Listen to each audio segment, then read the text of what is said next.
Rowdyism rigging తో కాంగ్రెస్ గెలిచిందన్నారు. ఇక Jubilee hills లో గట్టిగా పోరాటం చేశామని కేటీఆర్ అన్నారు. కాంగ్రెస్ ప్రజా వ్యతిరేక విధానాలను ప్రజల్లోకి తీసుకెళ్లామన్నారు. జూబ్లీ హిల్స్ లో హుందాగా పోరాడామన్నారు.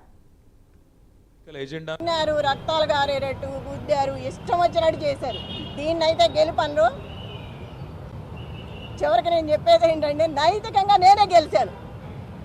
నా భర్తకు వచ్చిందే వచ్చింది. ఇప్పుడు అక్కడ ఏది ఎంఐఎం 4-5 పార్టీలు నిలబడితేనే నా భర్తకి 16,000 చిల్లర వచ్చింది.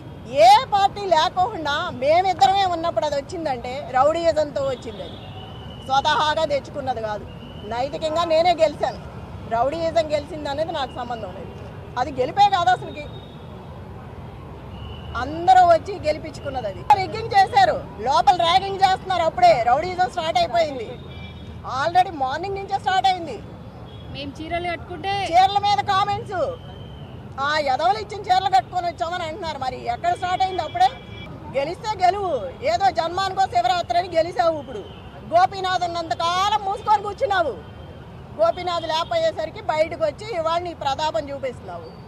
నీ గెలిపేం కాదు ఇది, అందరూ కలిసి చేసిన గెలుపు నీకు. అది నీ స్వతహాగా గెలిచింది.